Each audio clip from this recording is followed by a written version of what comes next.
जाए ना, रुक जाए। पीयू की किताब ना पाड़ी, अगर वो किताब पाड़ दे तो पढ़े कैसे जाए? ना पाड़ी, हाथ जोड़ मत पी के मैं छोड़ दी, किताब छोड़ दी। अरे अंदर क्या हो रहा है बा? अरे सुनात नहीं कहता रहा कौन? ये तो बहन के चीखने की आवाज है।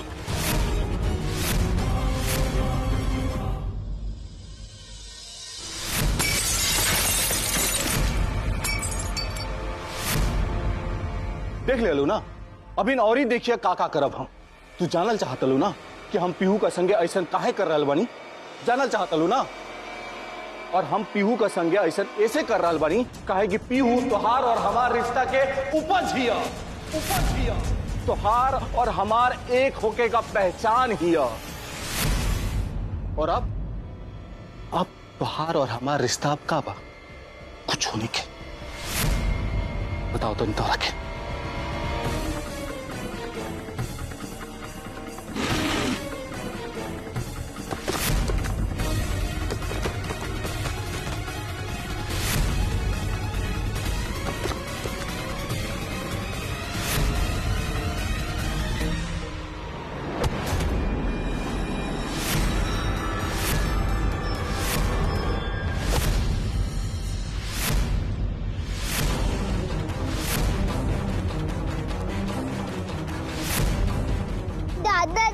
दादाजी की छोड़ दी, दादाजी छोड़ दी, दादाजी चाचा जी के।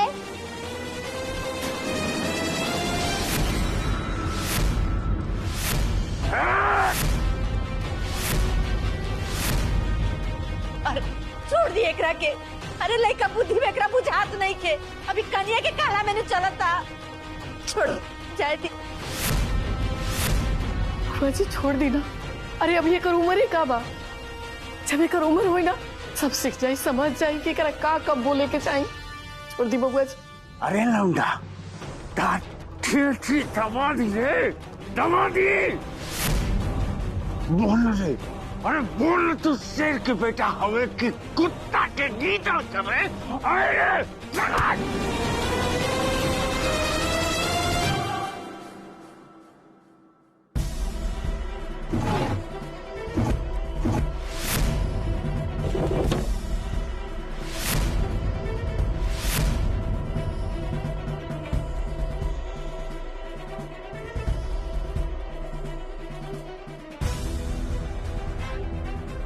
तू जानल चाहत लू ना कि हम पीहू से इतना चिढ़त काहे बनी?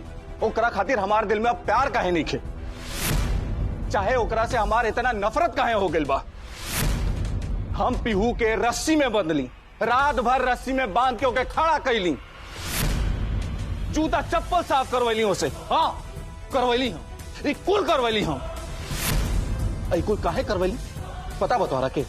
कुल ऐसे करवैली जब हम एक घर से बाहर गईली ना, और जब गोदावरी से हम मिली तब हमारा के पता चलल कि हम इतना साल में का खोले रही तोरा साथे। ए तिवारी परिवार में कलह का जड़ खाली तू बड़ू, खाली तू बड़ू, खाली तू बड़ू। ए परिवार में हमार सबसे झगड़ा हो गई, सबसे, हमार भाई से, हमार भाईयन से झगड़ा हो गई। एक वजह खाली तू बड़ू, तू। जब तक हमरा ऊपर तोहार प्यार का नशा रहल ना, हमरा के कुछ ना बुझात रहे। लेकिन जब तोहार प्यार रहला ना, ये प्यार का पट्टी जब हमारा आंख से उतरल ना, तब हमरा के तोहार करनी नजर आई, समझ में आई तोहार करनी हमरा के। और जब से तोहार करनी हमरा के समझ में आइल बा ना, तोहरा से नफरत हो गइल बा हमरा के। नफरत हो गइल बा, नफरत हो गइल बा, नफरत हो गइल बा। ये सिंदूर का जरिया बना के हमारी जिंदगी बर्बाद कर रहा था लोग। ये सिंदूर का जरिया बना के ना,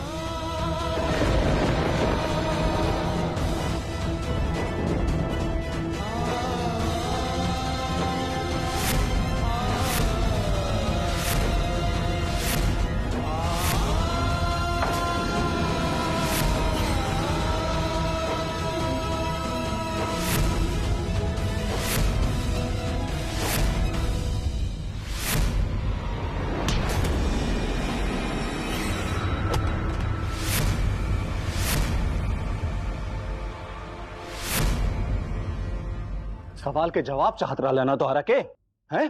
तो हर एक एक सवाल का जवाब दे बाज हम, एक एक सवाल का। देख लो ना, एक सवाल का जवाब मिलल मिलल ना। रुक जा, अभी और ही सवाल का जवाब देते नहीं तोहरा के।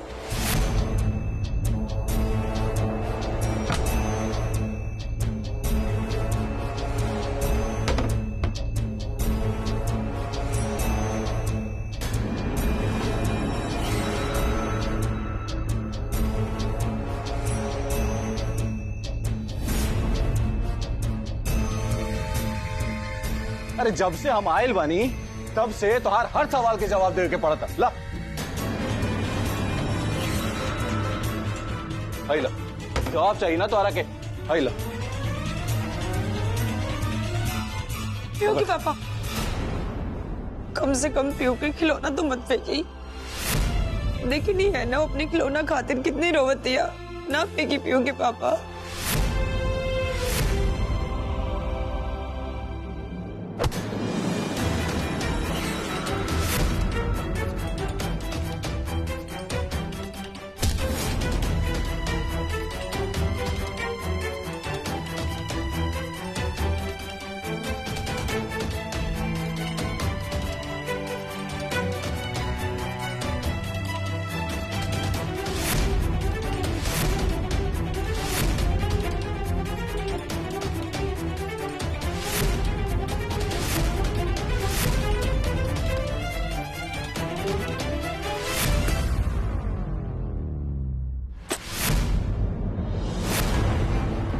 जानल चाहत रहलू है ना कि पीहू और तोहार हमारी जिंदगी में का अहमियत बा।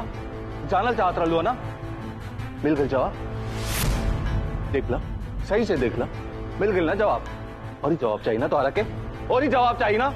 आज दे तनी, आज तोहरा के कुल जवाब दे दो। इन जगह खड़ा रहा, देखत रहिए तू।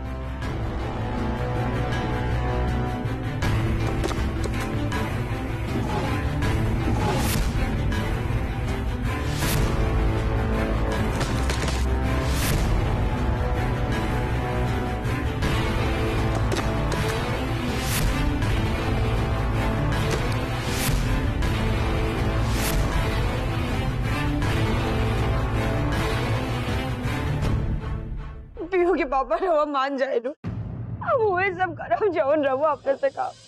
ये सब ना करे रुक जाए ना, पीयू के पापा मान जाए ना।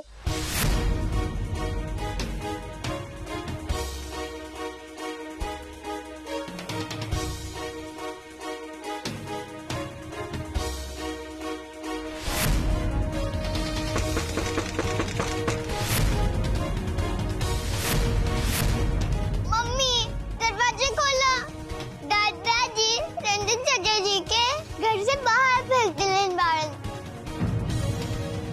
ठीक है पीयू, तू खोला ना दरवाजा। मम्मी आरती, पहले तू अपन कुल सवाल का जवाब ले ला, फिर जाइए तू। अरे बिना सवाल के जवाब ले ले, कहां जेबू तू, कहां करबू जाके बाहर।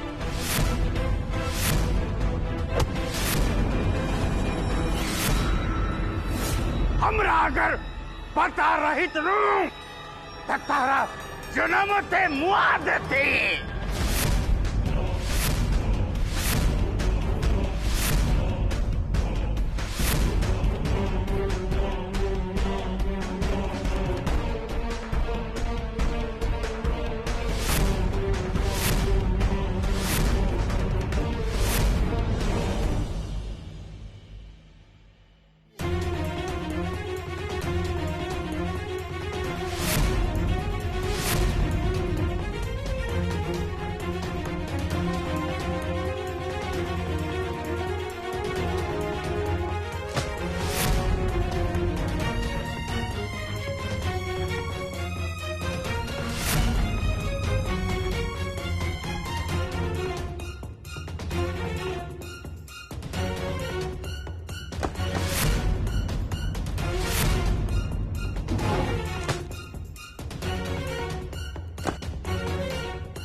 रंजन देवर जी,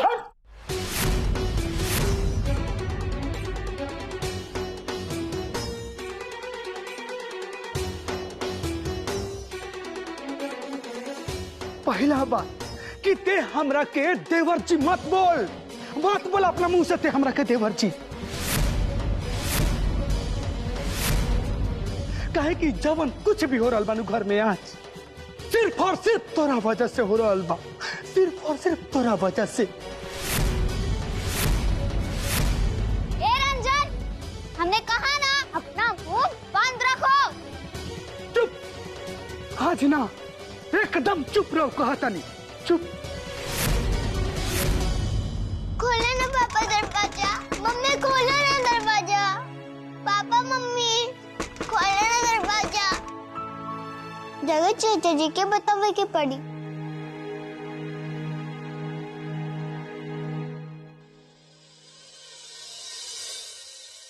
पिताजी, आप रंजन देवर जी को घर से मत निकालिए। रंजन देवर जी जो भी कुछ कहते हैं करते हैं वो सब बहन के लिए ही तो करते हैं।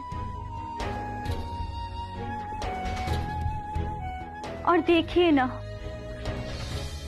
बहन ने ही तो पुलिस वालों के आने पर हमको घर के पीछे के दरवाजे से छुपके से अपने मायके भेज दिया था।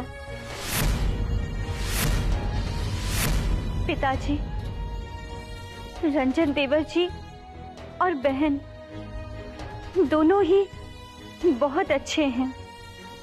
उन दोनों ने कुछ भी गलत नहीं किया है। आप रंजन देवर जी को घर से मत निकालिए।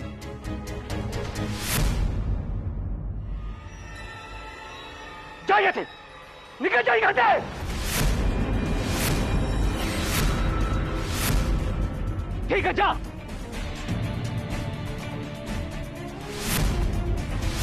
तू एक घर छोड़ के जा रहा बाड़ू ना, एक घर के चौखट से कदम बाहर रखला के बाद दोबारा एक घर के चौखट पे कब कदम मत रखिया, कदम मत रखिया, कदम मत रखिया। निकल जा, निकल जा जैसे, चल जा, चल जा। चाचा जी मम्मी के पापा कमरा में बंद कर दे लेन बाड़न और दरवाजा भी नहीं के खोले दे।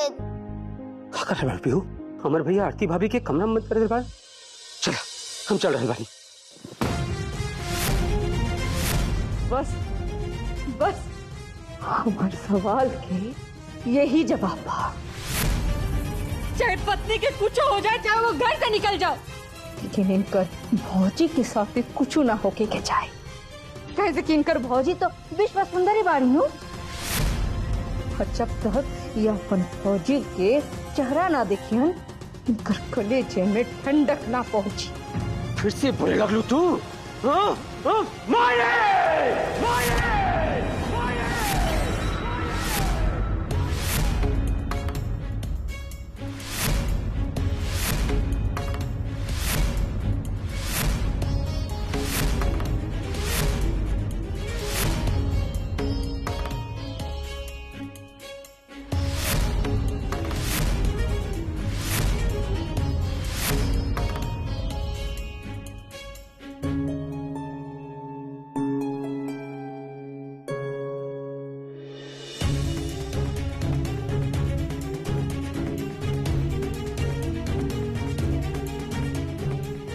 देवर जी,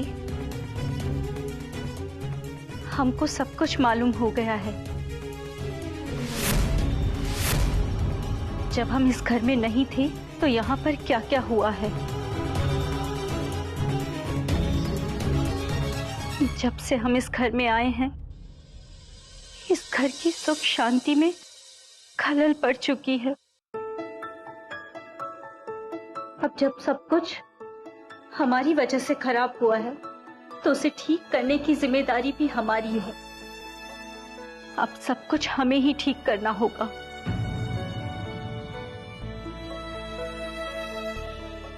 छोटी देवरानी जी, ये घर आप ही का है और एक लड़की एक लड़की का ससुराल उसके लिए स्वर्ग होता है।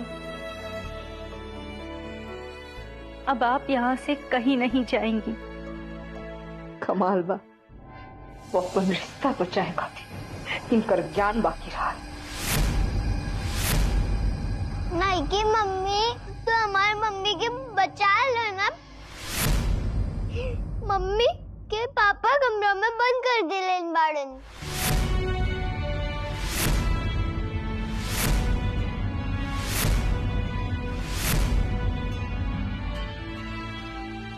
अंदर पापा मम्मी संगे लड़ाई कर रहे हैं बाड़न।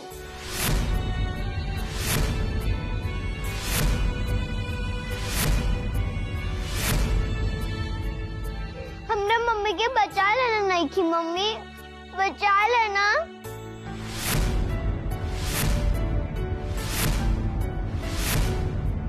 हाँ पीहू बेटा, चलो।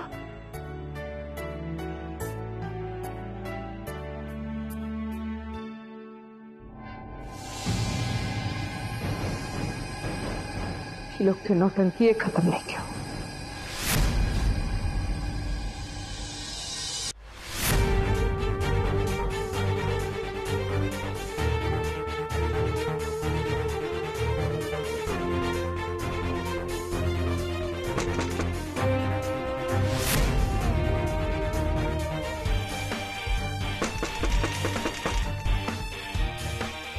दरवाजा खोलिए बहन।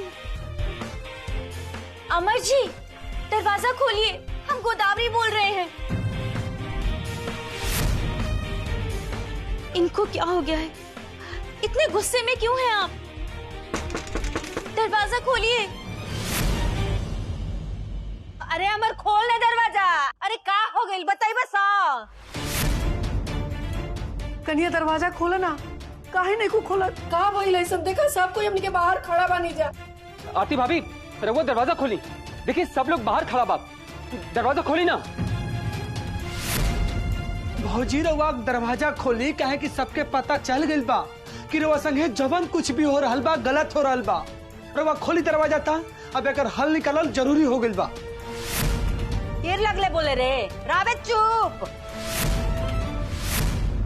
हटा हटा।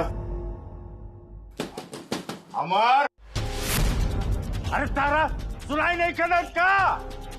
खोल दरवाजा। अगर तारा के सुनाई नहीं कर तब मर थनी दरवाजा में 1 लात की टूट गई। अरे ये अंदर का हो रहा बा? खोल दरवाजा। ये कन्या के इतना मन बढ़ गइल बा कि हमारे बेटा बा के इतना सहता। अरे इकरा के दूध लेकर उठावना दिहल जाए सवेरे शाम, तब ठीक रहती। 4 थप्पड़ सवेरे 4 थप्पड़ रात के, तब इनकर दवाई ठीक लागी। अरे हमारे बेटे के पगला के रख ले भी आई औरत। अरे खोल बेटा खोल। अरे घर में कौन ही बिगिल लगा के रख ले भी औरत।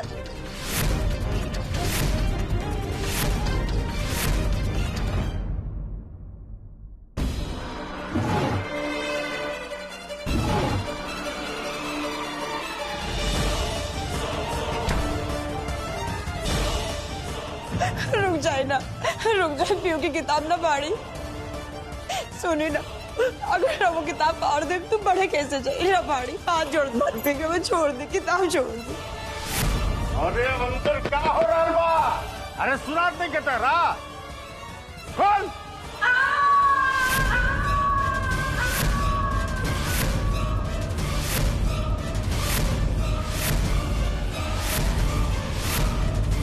ये तो बहन के चीखने की आवाज है।